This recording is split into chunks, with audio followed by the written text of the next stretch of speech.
list week, actual list week, because I'm gonna be listing off my best and worst albums and movies this week. I'm probably not gonna watch all the movies that I want to watch for my list, so I'll probably update it when I actually get to watch them. I got to watch one, so today we're going to be talking about the worst albums of 2023.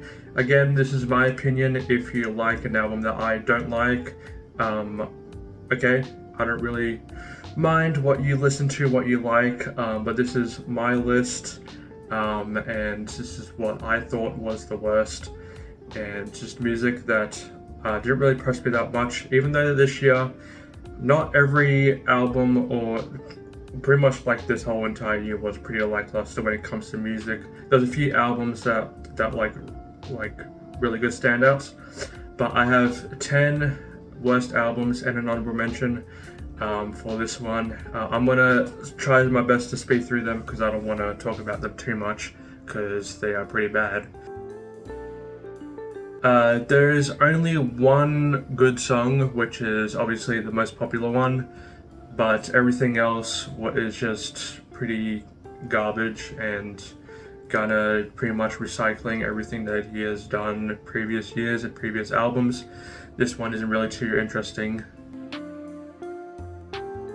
Doja Cat went on a pretty controversial year this year. Her conversion to, she doesn't really want to say it, but Satanism. I mean, it's pretty obvious with the symbolism, and with the music that came with it, it wasn't really great either.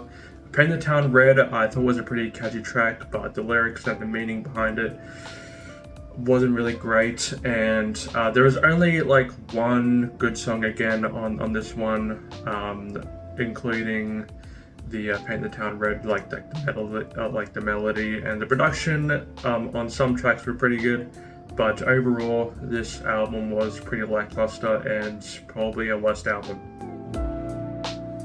Yeat is an artist that I have a kind of love-hate relationship with. His music is a vibe at times, but most of it's just mind-numbing. I don't even know how and why people would be interested in an artist like this. All you can hear is like ubbity bubbity uba uba uba uba, just to be brief on his type of style. The production with his songs are pretty interesting, but that's like the only good thing about it. The reason why this is higher up on my list because of the production. Overall, as an artist, Yeat isn't really impressive, and this album doesn't really bring out his creative style that much. Uzi's The Pink Tape. This album was one of the most disappointing albums of the year. It is experimental, but doesn't mean it's good.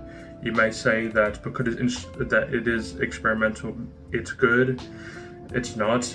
An album can be experimental and be good, but most of the time it's not great at all. Like with Travis Scott's Utopia, which is a big grower, that was very experimental, but in this case here, it was pretty disappointing, and some of the songs were so offensively bad that I just had to turn off the album, and it was just so boring anyway. The show Lonely is an artist that tries to copy the style of Cardi and Yeat and everybody else on the Opium label. It is so bad that my ears have to recover still from this album's release.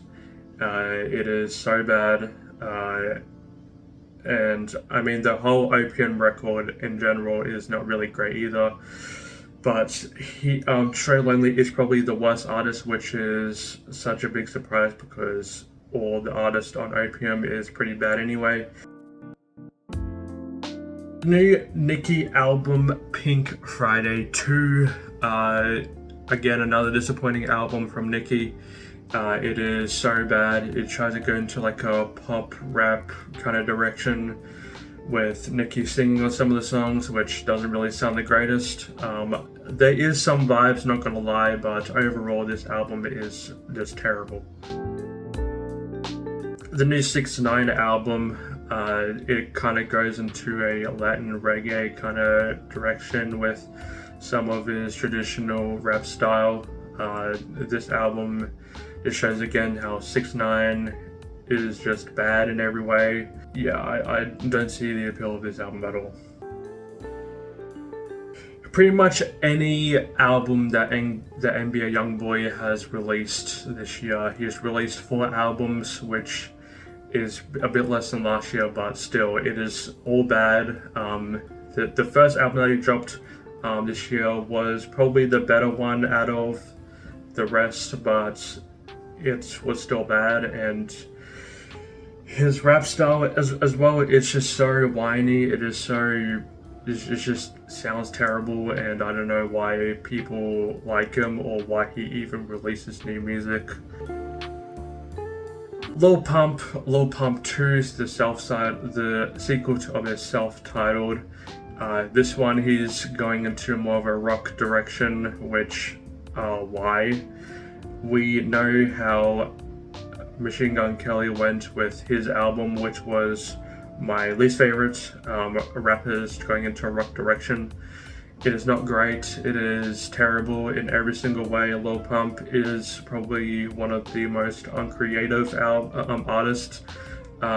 He has made some vibes before, but in his rock direction, I hate it.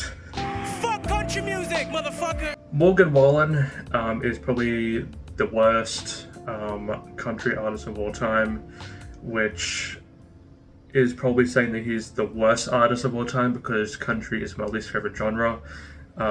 This album as a whole is just so bad, and he just makes terrible music. Him and Luke Combs make offensively bad music that makes you question the state of music today. And of course, no surprise, the worst album of the year is The Brave Part 2 with Tom MacDonald and whoever his boyfriend is at this point. This album is terrible on all ways. He is trying to go in a, people will say, right-wing discussions and topics of the songs and the state of America, even though I don't live there. He kind of goes into some issues that at this point is just a whiny Gen X person just going on a rant for, I don't even know how long this album went for. It felt like an eternity because the discussions and the overall style of this album was just bad in every single way, and I just think that Tom MacDonald needs to retire at this point. He is getting pretty old, and I don't think he has anything more to say, even though that he has said most of it in his first The Brave album last year. I just think that he needs to stop making this garbage music, and please just stop. Anyway, that was my list of the worst albums of this year. What were your picks? You may like some of these albums, as I said before, but good on you. These are the ones that I like the least. This year has been pretty lackluster when it comes to music anyway. So we'll have to see tomorrow on my favorite albums of the year. So yeah, that was my list, and have a good one. I forgot to mention another worst album. It would probably be number 4 in the list, so push everything up from here. That would be the new Ken Carson album, A Great Chaos. This album was so bad. His voice is just so annoying. And this whole album, his whole album experience was one of the worst rap experiences of the year. It was just so annoying, and just everything about Ken Carson is just a weaker version of Cardi, of course, and this album is one of the worst albums of the year.